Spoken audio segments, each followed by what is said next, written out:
જૈન મિત્રો, જય શ્રી રામ.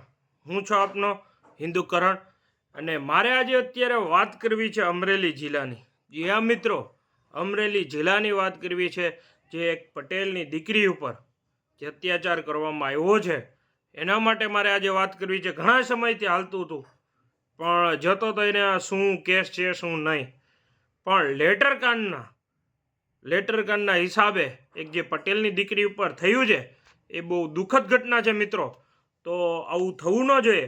અને હા મિત્રો, તમને બધાને કહી દઉં છું, જો તમારે ગુજરાતમાં રહેવું હોય તો ભાજપના નેતા એના કંટ્રોલમાં રહેવું પડશે. જી મિત્રો, શા માટે? કેમ કે જે ભાજપના અમુક નેતા, જે બધાને નથી કહેતો, બધા ખરાબ નથી હોતા, અમુક લોકો જે પોતાના ગુંડા રાજ ચલાવી રહ્યા છે. કે મિત્રો, અમરેલીમાં કંઈક એવો જ કિસ્સો થયો છે પાયલબેન સાથે. પાયલબેન પટેલ, જી મિત્રો, કુંવારી છે એ બેન, અને લેટરકાંડના ખોટા ઓલામાં એ ભાજપના નેતાઓએ એને ફસાવી અને પોલીસ પણ મજબૂર બની છે. જી મિત્રો, આપણે અમરેલી પોલીસના વિરોધ નથી કરતો મિત્રો, કેમ કે અમરેલી પોલીસના ઘણા બધી સારા કામ કરેલા છે, પણ અમરેલી પોલીસને પણ ક્યાંક ને ક્યાંક ભાજપના નેતાઓ દ્વારા એટલું પ્રેશર આપવામાં આવ્યું કે જે કહેવાય છે ને કે એક દીકરીને રાત્રે 12:05 થી 10ની વચ્ચે એની ધરપકડ કરવામાં આવી છે. જ્યાં મિત્રો, ધરપકડ પાછી કઈ રીતે? જ્યારે એ ગુંડાગીર્દી કરતી હોય, દારૂ વેચતી હોય. પણ મિત્રો, મારે કહેવાનું એટલું છે, દારૂ વેચે છે ને એની પણ ધરપકડ કરવામાં નથી આવતી.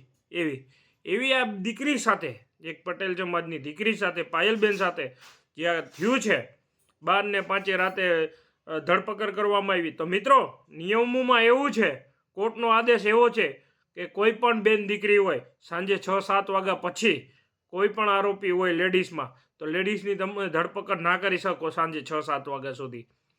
અને આને વગર ધરપકડ કોઈ કારણોસર FRI નહીં, કાંઈ નહીં, પૂછતાછના હિસાબે નામે એની ભાજપના નેતા દ્વારા પ્રેશર મારી અને એને ધરપકડ કરાવી. અને મિત્રો, દુઃખની વાત તો એ થાય છે, બીજે દિવસે એને FRI તો બીજા દિવસે દાખલ થઈ જાય. ત્યાં મિત્રો, રાતે એમને પૂછપરછ માટે લઈ ગયેલા, પણ એ લઈ એ રીતે ગયા હતા, એના પરિવારજનોનું એવું કહેવું છે જે આતંકવાદી કરે છે ને એવી રીતે મારી દીકરીને લઈ ગયા છે.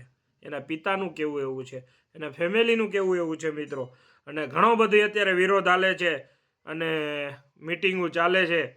એમાં મિત્રો, હું કોઈ ભાજપ, કોંગ્રેસ કે આમ આદમી તરફથી વાત નથી કરતો. આજે વાત કરું છું ને આ એક દીકરી માટે, કેમ કે એ પણ નિર્દોષ છે. જી હા, એના પરિવારનું કહેવાનું એવું છે મારી દીકરીનો કાંઈ વાંક છે નહીં, પણ ખોટા કાંડમાં લઈ આ ભાજપના નેતાઓએ એને લઈ અત્યારે જેલ હવાલે કરી દીધી છે મિત્રો. તો એ જેલ હવાલે તો કરી છે, ચલો એ તો લીગલી છે, પણ એને બીજે દિવસે FRI કરવામાં આવ્યું. અને મિત્રો, એક દીકરીને રોડમાં ચલાવીને સરઘસ કાઢવામાં આવે છે.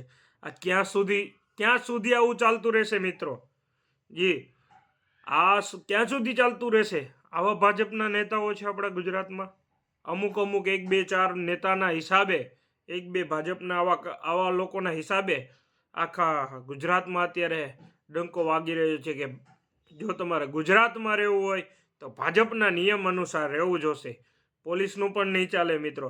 આપણે પોલીસને પણ કહેવા માગીએ છીએ, તમે નિસ્વાર્થ ભાવે કામ કરો. જે અન્યાય થયો છે દીકરી માટે તેને સજા ઓછી કરો, અને અત્યારે જે હાલ જેલમાં છે તેને મુક્ત કરવામાં આવે અને જામીન આપવામાં આવે.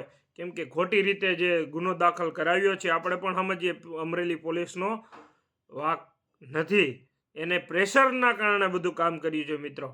તો આ શરમજનકની વાત છે, બહુ શરમજનકની વાત છે મિત્રો, કે ભાઈ એક પાયલબેનને, દીકરીને રોડ ઉપર ચલાવીને સરઘસ કાઢવામાં આવે છે મિત્રો. આવું તો છે ને, દારૂ હોય છે ને, બુટલેંગરના સરઘસ નથી નીકળ્યા એટલા, એવી રીતે આ દીકરીનું સરઘસ. અને કોર્ટનો આદેશ છે, નિયમો ક્યાં ગયા બધા, કે સરઘસ આવી રીતે બેન દીકરીને રાતે 6 વાગ્યા, સાંજે 6 વાગ્યા પછી એરેસ્ટ ન કરવી, તો 12 વાગે રાત્રે હોય એના ઘરેથી ઉપાડી આવે છે મિત્રો. તો આ બહુ દુઃખની ઘટના છે અને કડકમાં કડક જે પણ આના અપરાધી છે, પછી ભાજપના હોય કે કોંગ્રેસના હોય કે આપ આદમીના હોય, જે પણ હોય, કડકમાં કડક પોલીસે કાર્યવાહી કરવી જોઈએ અને એક પોતાની દીકરી અને બેન માની અને કાર્યવાહી કરવી જોઈએ. હું તો આજે અવાજ ઉઠાવ્યો છે, આજે મેં જાણી અને મને પણ બહુ દુઃખ થયું, એટલે મેં પણ આજે વિડીયો બનાવી અને જાહેર કરું છું અને મેં બધી ચર્ચા પણ કરી છે મિત્રો. તો અત્યારે ઘણા બધા આંદોલનમાં છે, પણ ન્યાય મળે એવું જ આપણે એનો રસ્તો કરીએ છીએ. મિત્રો, મારી ચેનલના આવા જ વિડીયો જોવા માટે લાઈક કરજો, શેર કરજો અને સબસ્ક્રાઈબ કરજો. જય હિન્દ, જય ભારત.